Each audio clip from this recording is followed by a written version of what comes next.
saúde, excelente noite, né? Vamos de IPA caseira. Tá com uma carbonatação altíssima, então vou ter que botar bem devagarinho. Até que essa não ficou bom, até que essa não ficou com tanto gás não. Mas as outras que eu abri. Então é isso, saúde. Vou colocar até o final, né? Fazer o texto do professor Ricardo Lobo Torres, mais um tratado. Só que agora é volume 3, né? Vai falar sobre as imunidades. E vou ler o capítulo, eu li, na realidade vou tentar trazer o capítulo introdutório, que vai falar sobre as imunidades. E é um capítulo extenso, já digo de breve, e que eu vou tentar, pelo menos, trazer os pontos que mais me chamaram a atenção. Na realidade foram muitos, então estou só enrolando aqui. Então, começando sem perder tempo, ele vai definir que na realidade não tem definição, né? Ele vai apontar que o próprio conceito de liberdade não é definível e insuscetível, né, também de definição são os direitos de liberdade e as imunidades que vão emanar do próprio direito de liberdade. E é uma questão que a gente vai sempre verificar, que a imunidade é sempre um reflexo de um direito de liberdade. E vai mencionar que, embora a gente não possa definir, a gente não deve abdicar da tentativa de conceituar o que é imunidade, né? Para mim, enxergo uma linha muito tênue entre definição e conceituação, mas ele não define, mas vai conceituar. Mas antes ele vai fazer uma análise histórica sobre o que significou imunidade no estado patrimonial e no estado fiscal. No estado patrimonial, que aí leia-se século XIII até o século XIX, desde o fim aqui do feudalismo até a ascensão do Estado de Direito, as imunidades eram vistas como uma forma de limitação do poder, mas uma limitação do poder da realeza. E aí consistia aqui a impossibilidade absoluta de incidência do tributo sobre uma parcela da população, que era o próprio senhorio e a igreja, né? E isso era fundamentado com base nos direitos imemoriais presentes à organização, pré-existentes à organização estatal, né? E a transferência desse poder desses estamentos para o rei. Então era uma imunidade que provavelmente se justificava com bases teológicas, né? E que era uma impossibilidade de se tributar aqui o senhorio e a igreja, né? E o rei. E aí, lógico que o estado patrimonial ainda não existe, né? Ou não deveria existir. Passa-se ao estado fiscal a partir das grandes revoluções industriais do século XVIII, consolidando-se aqui o estado fiscal, e aí sobre uma configuração específica aqui do estado de direito, que vai modificar aqui o conceito de imunidade. Mas antes um gole.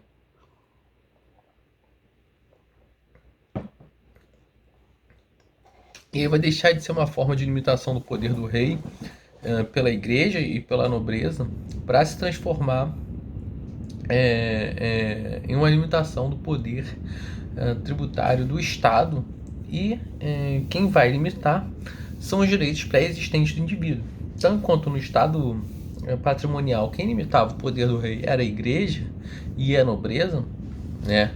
No Estado fiscal, do Estado de Direito, quem limitava o poder do Estado e não do rei era os direitos pré-existentes do indivíduo. E o Estado moderno, né, ele aboliu aqui então as imunidades que eram do antigo regime e substituiu pelas imunidades dos cidadãos. Então não era mais uma imunidade baseada em, por exemplo, uma classe. Na Constituição de 1824 foi extinguida, por exemplo, foi extinta a imunidade da nobreza, né? E isso foi por meio do texto que ninguém seria isento de contribuir para as despesas do Estado na proporção dos seus haveres. Então, não faz nenhuma ressalva para a nobreza. E aí, dada essa análise histórica, o professor Lobo Torres ele vai conceituar a imunidade sendo uma relação jurídica que vai instrumentalizar os direitos fundamentais ou uma qualidade da pessoa que embasa o direito público subjetivo a não incidência tributária ou uma exteriorização dos direitos da liberdade que provoca a incompetência tributária do ente público. Então, em um certo vídeo, eu falei sobre a crítica em de algumas doutrinas que estabeleciam o que seria imunidade. E uma das críticas era justamente sobre essa questão da não incidência tributária, né, já que é uma norma que incide, né, é uma norma que incide para que não haja incidência, né, mas é uma norma que incide, tem força normativa. E também uma outra crítica sobre a questão da incompetência tributária, né? Não vou entrar nessas críticas agora, até porque elas estão em outros vídeos, mas esse é o conceito apresentado pelo professor e é um baita conceito, né? Tem muita questão envolvida aqui, eu não vou analisar uma a uma, mas ele vai caracterizar aqui como um direito subjetivo, né? E o direito público subjetivo, ele vai relacionar as imunidades aos direitos fundamentais. Isso é uma peça-chave aqui, né? Porque o que não seria direito fundamental não seria, então, na visão do Lobo Torres, não seria suscetível de uma regra imunizante, né? Mas, passando adiante, para aspectos normativos, e aí fica a indagação: a imunidade seria um princípio ou uma regra, né?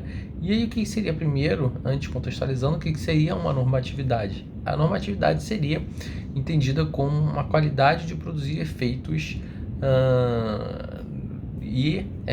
por uma norma jurídica, né? E aí? Mas a imunidade, né?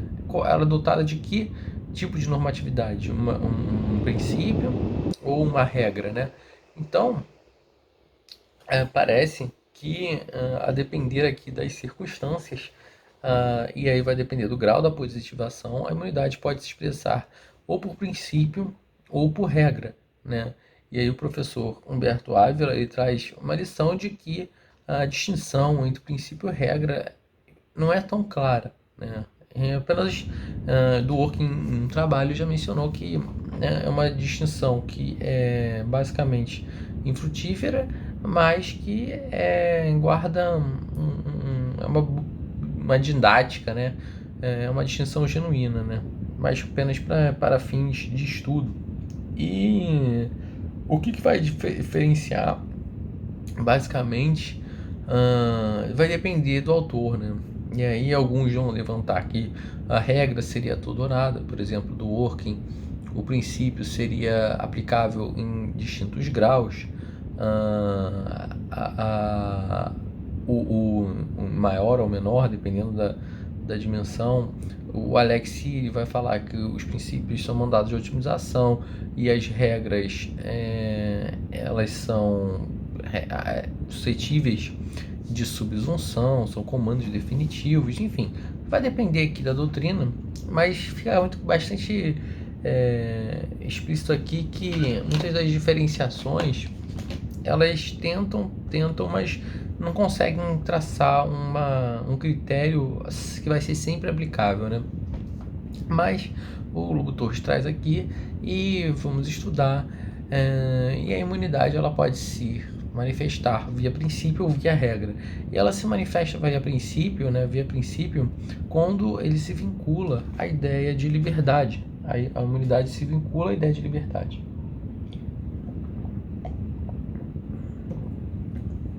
E aí ela teria natureza aqui de uma autolimitação dos direitos humanos, né? E aí vão se originar dos direitos morais e vão se fundar aqui na ideia de liberdade absoluta. E aqui quando a gente fala absoluta, a gente tem que entender que não é ilimitada, né? Ela pode ser restringível, mas a imunidade vai se fundamentar aqui na liberdade absoluta e nas condições de liberdade e vão estar compreendidas tanto nos princípios que vão declarar os direitos fundamentais do cidadão brasileiro, no artigo 5º, e os direitos fundamentais do contribuinte, né?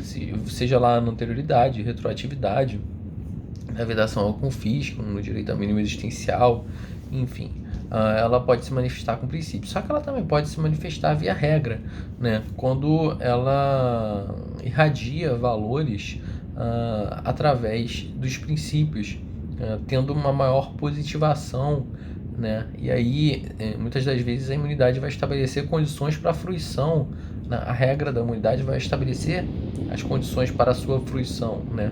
E para seu gozo nos casos concretos, né? E aí tem alguns artigos mais explícitos, por exemplo, a imunidade de livros, né? Parece que seria uma regra, né? Viu um livro, não dá para incidir o tributo, né? E aí, passada essa análise da normatividade, o professor analisa a natureza, né, que vai fazer bastante correspondência a ao aspecto, né, da própria fundamentação, que vamos ver daqui a pouco, né, e da própria origem também, né. E aí a natureza vai remontar aqui uma natureza voltada aqui para o estado patrimonial, na qual a imunidade tinha essa questão da natureza de limitar o poder fiscal da realeza, né? E no liberalismo, a natureza da imunidade fiscal ela pode ser vista de diferentes éticas. E aí ela apareceu de 3 formas distintas. Uma como uma limitação do poder fiscal, outra um pouco mais sustentada pelo positivismo como uma autolimitação da competência tributária e, por fim, né, e parece que é a tese vencedora, a limitação do poder de tributar pela reserva dos direitos humanos, né? Visto um a um, o que seria essa limitação do poder fiscal? E aí, na tradição do liberalismo, as imunidades, sendo uma limitação do poder fiscal, elas emanariam da própria liberdade, né? E aí, recorre aqui à doutrina americana, e Marshall afirmava que o poder de tributar envolve o de destruir, acrescentando que a aptidão para destruir não deve ser controlada apenas pela confiança, mas também pela representação e pela estrutura de governo e pela supremacia da Constituição, daí resultando a isenção de ações e operações dos órgãos de instrumentalidades federais, né? Então, a questão da limitação do poder fiscal seria algo íncito aqui ao próprio poder fiscal, né? Algo relacionado ao direito natural que veremos daqui a pouco. E isso era um contraponto, né? Parece uma ideia primitiva aqui de tributo, mas é um contraponto de que nada pode ser ilimitado, né? E aí existe justamente essa limitação do poder fiscal porque é necessário, né? Para que não se destrua o sistema, não existe uma fundamentação mais sofisticada. A segunda tese, a segunda corrente, vai guardar bastante relação com o positivismo, né? É uma vertente normativista que tem maior clareza, né? E que vai defender a criação de explicitações formalistas para saber, né, se o poder tributário se autolimitava, né? E aí o próprio positivismo que vai limitar através das constituições, né, que vão gerar uma estabilidade, uma segurança jurídica para o direito, né, que vão se harmonizar mais com o próprio Estado democrático de direito, que deve respeitar as próprias leis que ele cria. Mas vai ser superada também essa tese, né, porque o positivismo é complicado, né? Porque quem cria as normas é o próprio Estado, então que tipo de normas o Estado vai criar, né? Se a gente dá poder para o Estado criar as normas, ele pode muito bem não querer criar as imunidades, né? Mas fica a tese do positivismo, só que aí, dentro dessa tese de autolimitação da competência tributária, vai gerar alguma de divisão da doutrina em relação ao momento em que essa autolimitação ocorre. Se essa limitação ocorre no momento do poder tributário se constituir ou se vai ocorrer em um momento posterior, né? E aí vão haver autores que vão defender a imanência da autolimitação, Sotomayor Borges, Salcha Kalman, Geraldo Ataliba, e vai haver autores que vão defender a tese de uma limitação posterior, uma supressão posterior à criação do poder tributário, né? Não cabe discutir aqui, mas basta saber que existe essa divergência. E uma última, né, que talvez aqui se alinhe com o pensamento do Lobo Torres, é a tese de autolimitação dos direitos humanos, pelos direitos humanos, né? E aí essa tese vai criticar essas outras duas, né? Uma vez que a teoria que a imunidade era a limitação do poder de destruir, né, segundo Marshall, que atuava através dos instrumentos governamentais criados pela própria Constituição para a garantia dos direitos individuais, essa tese decaiu, se tornou insustentável porque restringia excessivamente a competência fiscal e também permitiu que se alargasse o rol de pessoas, de sujeitos imunes, né? Também a tese positivista, ela teve as palavras estão fugindo já, com sono, preciso de uma cerveja. A tese positivista teve uma decadência, só bastou um gole para lembrar a palavra que eu queria lembrar. Ela entrou em decadência porque ela abriu caminho para o autoritarismo fiscal, né, já que a limitação do poder tributário tinha que ser feita por regras, e geralmente quem cria regras são as pessoas que não estão nem um pouco preocupadas com você, pagador de tributos. E também essa tese positivista, ela ignorou aqui, negligenciou o significado dos direitos fundamentais,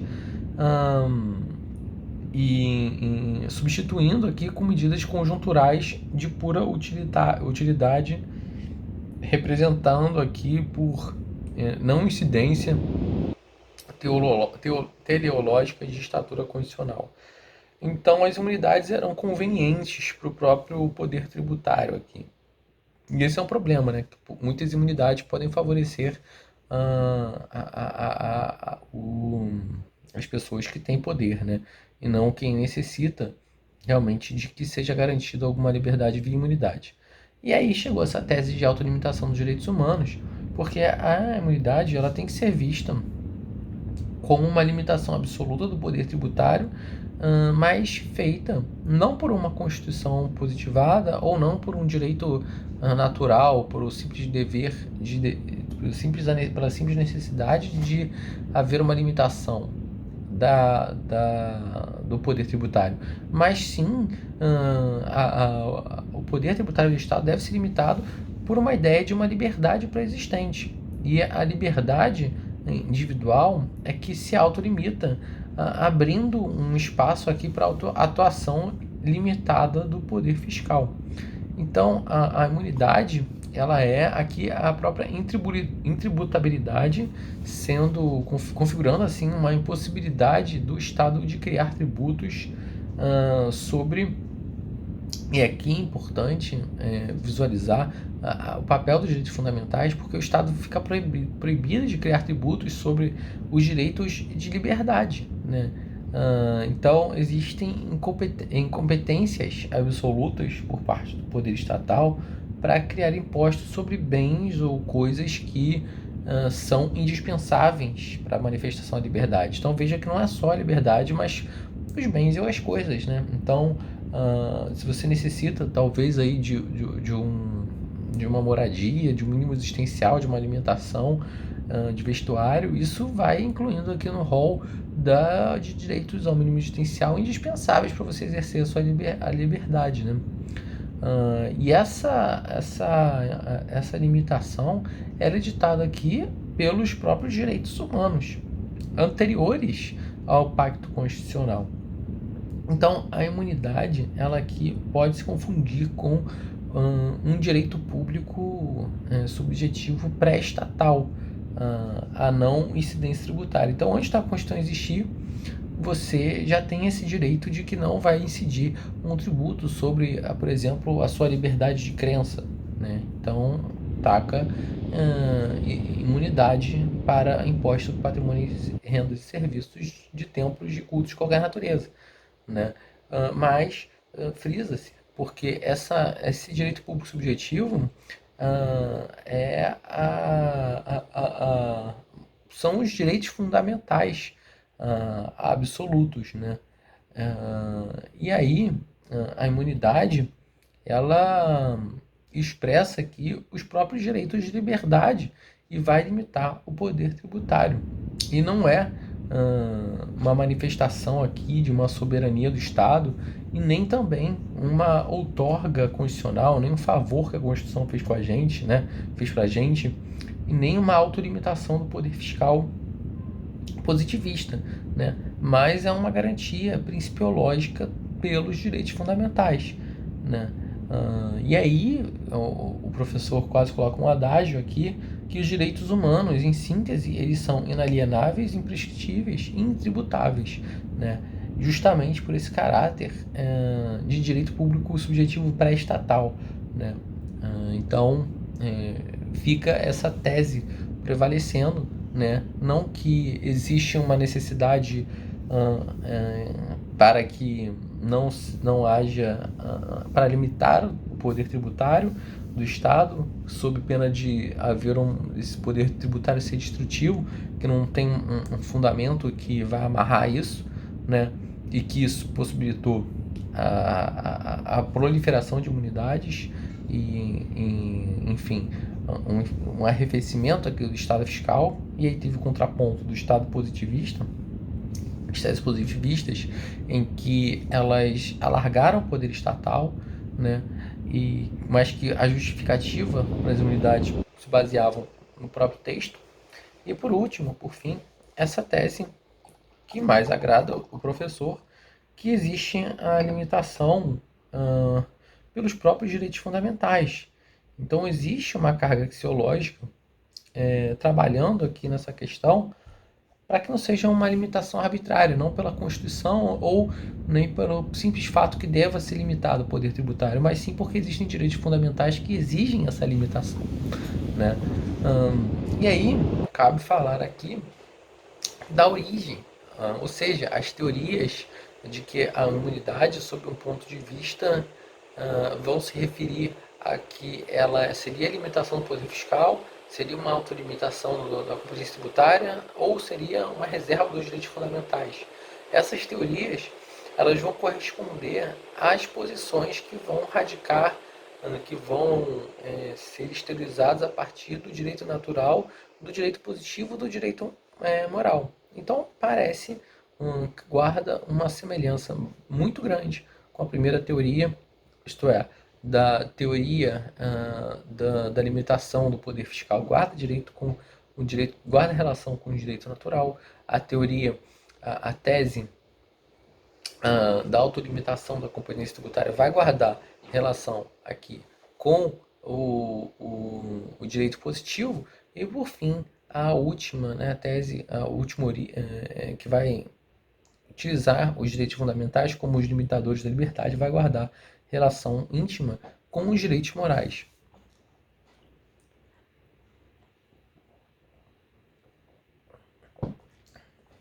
Então, o direito natural, ele, com o advento aqui do Estado de Direito, o liberalismo e o constitucionalismo e os direitos de liberdade, eles foram proclamados sob a inspiração dos direitos naturais, né?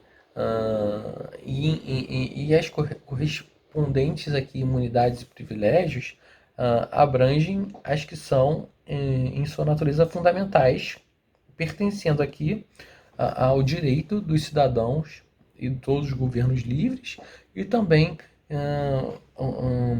fundamentais que são usufruídas pelos cidadãos dos diversos estados que compõem uma união, né? Isso aqui no caso de um estado federal, né? Então existem aqui uma ideia de universalidade na questão dessas imunidades e privilégios, né? E fica basicamente com essa ideia de que é algo, o direito natural é algo que existe, né? Que o próprio fundamento seria a ideia de que existe um direito jus positivo, supremo, né, que rege as relações. Uma outra questão, uma outra origem seria o direito positivo, né, que as imunidades fiscais têm origem no próprio direito positivo, né, na própria Constituição positiva, e aparecem aqui as imunidades como sendo uma concessão do Estado ou como uma obra do Constituinte. E por fim, a tese que é a mais adequada sobre a origem, que é a origem com base nos direitos morais, né? E aí, após a Segunda Guerra, né, os direitos de liberdade eles vão se aproximar com o direito natural, com a natureza das coisas, com os direitos públicos subjetivos e dos direitos morais, né? Então, os direitos fundamentais e humanos, eles voltam aqui a se aproximar da ideia de um direito natural e da natureza das coisas, mas não ficam, essa natureza das coisas não fica aí de forma abstrata, né? Existe uma fundamentação maior, né? Esses direitos humanos, eles passam a ser exigíveis, né? Eles passam a existir a ideia de um direito público subjetivo.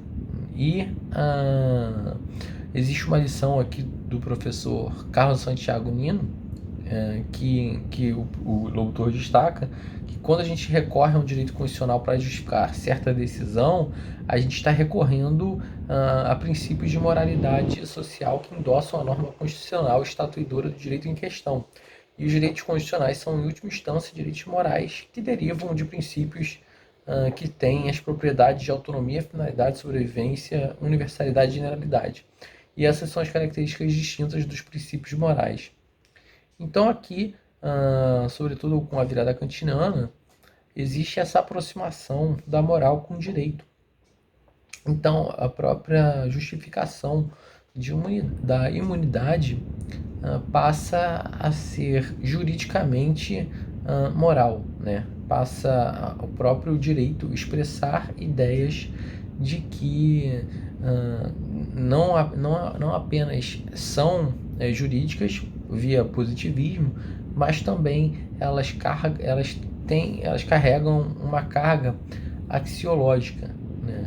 E aí, nesse contexto, é que deve ser vista a imunidade, uma vez que ela vai preexistir ao estado fiscal como uma qualidade essencial da pessoa humana e vai corresponder ao direito público subjetivo, que vai dar origem à pretensão à intributabilidade, né?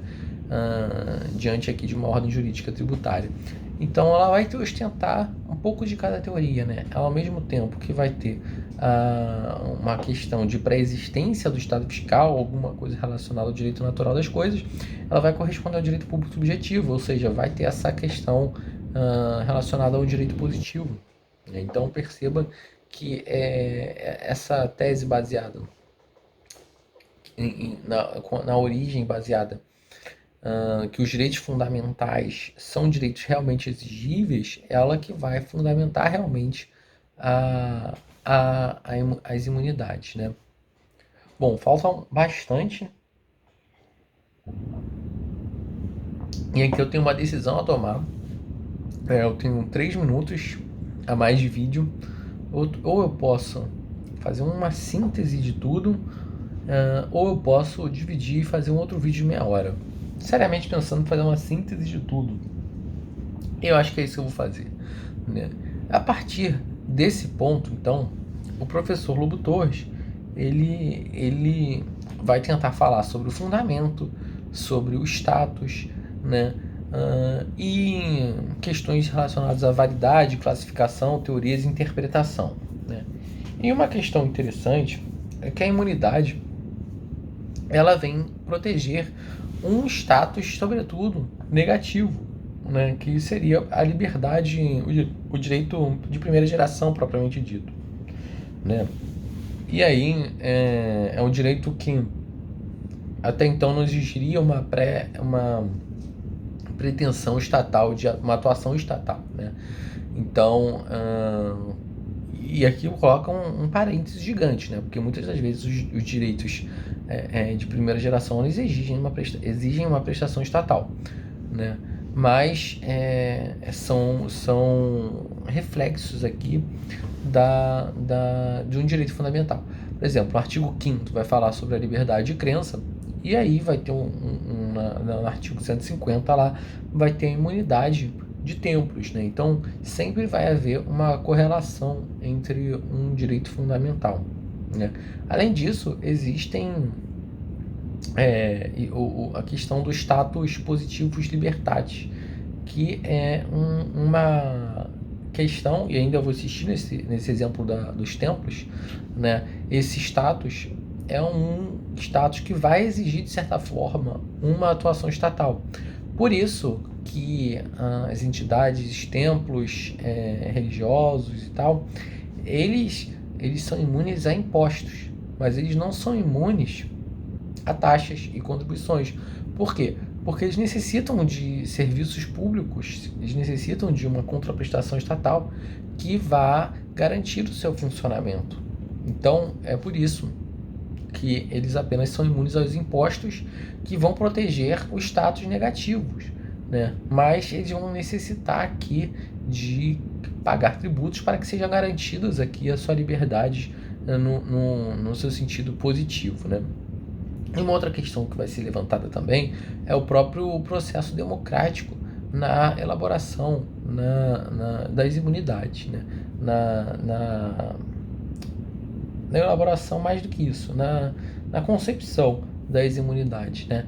E aí vai entrar a questão de que se as imunidades vão ter que estar explícitas só podem estar explícitas na Constituição Federal, elas podem estar na Constituição Estadual, né? E aí o professor Lobo Torres, ele defende que existem direitos ao mínimo existencial que vão sim poder estar expressos na Constituição Estadual, e mais que foram negligenciados na Constituição Federal, por exemplo. Né? E uma outra questão é que a Constituição Federal ela pode trazer tanto de forma explícita imunidades quanto de forma implícita. Né? Até porque o nosso rol de direitos fundamentais, ele não é exaustivo. Admitem outros direitos, e direitos, inclusive, que são incorporados por tratados de direitos humanos. Né? E aí esses direitos essas imunidades, né, estariam implícitas, em que pese serem positivados depois. Por exemplo, a imunidade lá de consulado, dos diplomatas e tal, seria algo implícito na nossa Constituição, mas que foi explicitado com a interiorização lá da Convenção de Viena, né? Então, existe essa relação aqui entre de imunidades explícitas ou implícitas. Também vão existir imunidades objetivas ou subjetivas, né? E aí, imunidades objetivas, imunidades para livro, fonogramas, videofonogramas, enfim. Imunidades subjetivas para entidades, para autarquias, né? E é interessante notar que, em algumas vezes, as imunidades subjetivas elas vão estar relacionadas, sim, a questões objetivas. Por exemplo, a autarquia ela tem o seu patrimônio é imune, né? Só que esse patrimônio ele deve ser aplicado na atividade fim. Então perceba, tem uma imunidade subjetiva, as autarquias, só que vai considerar aqui o aspecto objetivo do próprio patrimônio da autarquia, que tem que ser aplicado à atividade fim. Caso contrário, não haverá imunidade. Né? E uma outra questão importante a se notar, aqui a imunidade, aqui um gole antes, eu tinha falado que tinha mais 4 minutos, mas era 4 minutos para dar 33 minutos, que é o tempo necessário para que eu possa colocar o vídeo no Instagram sem que precise passar para o YouTube antes. Agora eu preciso passar para o YouTube antes, mas o meu limite é 40 minutos, então tem mais 5. Prorroguei. E aí uma questão relacionada à questão se a imunidade tem natureza declaratória ou constitutiva. E aí, para o Lobo Torres, a imunidade vai refletir a própria natureza do direito fundamental. O direito fundamental não tem natureza declaratória, né? Então a imunidade também teria uma natureza declaratória. É lógico que algumas vezes existem algumas restrições para que se exerça a imunidade, né? Estabelecidas em lei complementar, por exemplo, não distribuir lucro ou não aceitar remessa de dinheiro para o exterior, enfim, algumas questões relacionadas às condições para o usufruto o gozo da imunidade. E aí chega-se ao ponto de falar a interpretação da imunidade. E aí é interessante notar que elas podem se distinguir aqui das isenções, né? Que as isenções elas têm aquela questão, aquela interpretação literal, né? Que o CTN propõe, só que a imunidade, muitas das vezes, ela vai ser ampliada, né? A interpretação tem que ser em dúbio pró-liberdade, né? Tem que ter sempre a ideia de liberdade sendo favorecida, porque, por exemplo, a questão dos livros, né? A imunidade é dos livros, mas e aí? E-book também é imune? Então, na dúvida, né? Amplia a liberdade, amplia a imunidade, né? Porque a imunidade seria a própria garantia de um direito fundamental, né? E aqui coloca um ponto importante que o Lobo Torres não considera o direito, por exemplo, ao livro, em certo ponto, ele não identifica isso como uma garantia que tenha que ser dada a um direito fundamental, né? Então, portanto, talvez isso não fosse uma unidade na visão dele, porque não está intrinsecamente relacionada ao gozo aqui de uma liberdade, né? Apesar de que acredito que seja pacífico que a leitura, a educação seja assim um ponto crucial para que seja gozada aqui a imunidade, né? Gozada aqui a liberdade, né? Como é que você pode não ter acesso à educação sem não conseguir como você pode gozar da liberdade se você não tem acesso à educação, né?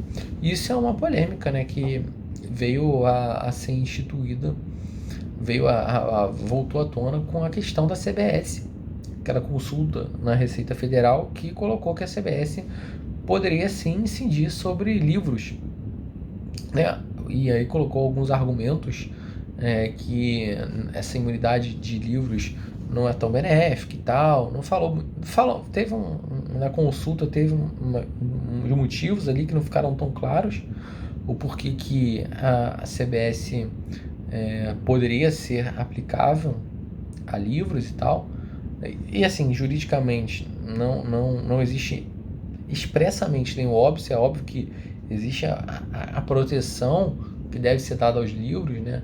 Mas uma questão a se considerar, porque ao incidir um tributo sobre um livro, né, ainda que a imunidade sobre o livro seja sobre impostos apenas, vai se esvaindo a liberdade, né? E aí coloca essa questão, será que essa imunidade é apenas a impostos, né? Porque é uma liberdade, seria de status de primeiro grau, né? O direito social de primeira geração. direito fundamental de primeira geração. Então, talvez seja necessário ampliar realmente, e voltando aqui para o indúbio, para a liberdade, ampliar esse alcance dessa liberdade para todos os tributos, e não só aos impostos, né? Justamente porque tem-se aqui a educação como um meio de se garantir a liberdade. Então, eu estourei 40 minutos aqui, e é isso.